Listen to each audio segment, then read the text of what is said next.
शिव अकेले अपूर्ण है।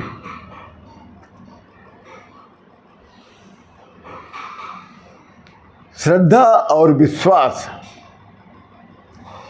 ये शंकर भगवान के दो स्वरूप हैं। शंकर भगवान, शिव से ही तो शंकर भगवान है, वैसे दोनों में भेद नहीं मानना चाहिए। जिसने इसमें भेद माना वो साधक नहीं। शिव के दो गुण हैं और ये जो दो गुण हैं शंकर भगवान के, ये किसी और देवताओं में नहीं पाए जाते हैं। एक है निराकार, वो शिवलिंग के रूप में, और दूसरा है साकार, वो उनके विग्रह के रूप में। दोनों स्वरूप में ये पूजे जाते हैं और इन्हीं दो स्वरूप, ये दो भेद होने के कारण हम लोग शंकर भगवान को परमात्मा समझते हैं। और परमात्मा माना जाता है हम ही नहीं, वेद भी मानता है, पुराण भी मानता है, उपनिषद भी मानते हैं, बड़े बड़े ऋषि मुनि मानते हैं। बहुत बड़े बड़े ज्ञानियों का ये कथन है कि ये जो दो स्वरूप, ये दो भेद जिसमें पाया जाता है उसी को परमात्मा कहते हैं, वही ईश्वर है। तो शिव भी तो ईश्वर ही है, परमात्मा है, ब्रह्म है, परंतु वो भी अकेले अपूर्ण है। छोटी ही की मात्रा के भी हमने आपको एक कथा सुनाई। अगर उनके साथ, शिव जी के साथ माता पार्वती नहीं है,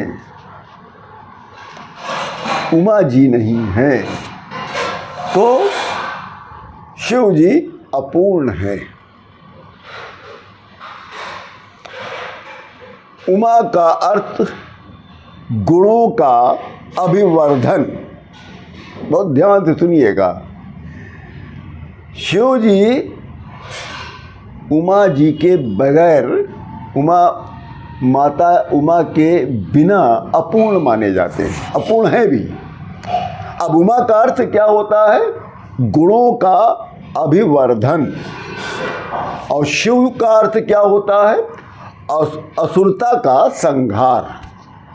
देखिएगा, जो शिव की शक्ति है उसका अर्थ होता है गुणों का अभिवर्धन, और शिव का अर्थ होता है असुरता का संहार। और भवानी का क्या अर्थ हुआ? भावनाओं का परिष्कार। बहुत ही अच्छी एक कथा बन गई महाराज। मैं कहना कुछ और चाह रहा था, कथा बन गई कुछ और। देखिए, शिव जी अपनी शक्ति के बिना अपूर्ण है। पार्वती, चाहे उमा, चाहे सती माता, इनका अर्थ होता है गुणों का अभिवर्धन, और शिव का अर्थ होता है असुरता का संहार। माता का एक अर्थ होता है भवानी भी। अब भवानी का अर्थ क्या होता है? भावनाओं का परिष्कार। शिव के रूप में विश्वास दृढ़ होना चाहिए और भवानी के रूप में विश्वास सुदृढ़ हो जाता है। कितनी ऊंची बात बन गई कि शिव के रूप में विश्वास दृढ़ होता है और भवानी के रूप में वही विश्वास सुदृढ़ हो जाता है। भवानी के रूप में श्रद्धा सरल और सुखदायक होती है। विश्वास को जगाना हो तो श्रद्धा की ही शरण लेनी चाहिए। श्रद्धा ही साधना को सरल बनाती है। श्रद्धा का समावेश मनुष्य के पारलौकिक जीवन को आनंदमय बना देता है।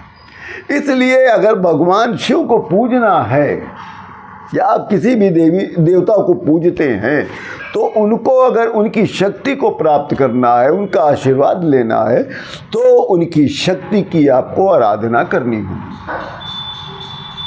ये आवश्यक है। ये तो बड़े बड़े ऋषि मुनियों ने ही कहा है कि शिव का अर्थ होता है असुरता का संहार, जबकि उनकी शक्ति का अर्थ होता है गुणों का अभिवर्धन, और भवानी का अर्थ होता है भावनाओं का परिष्कार।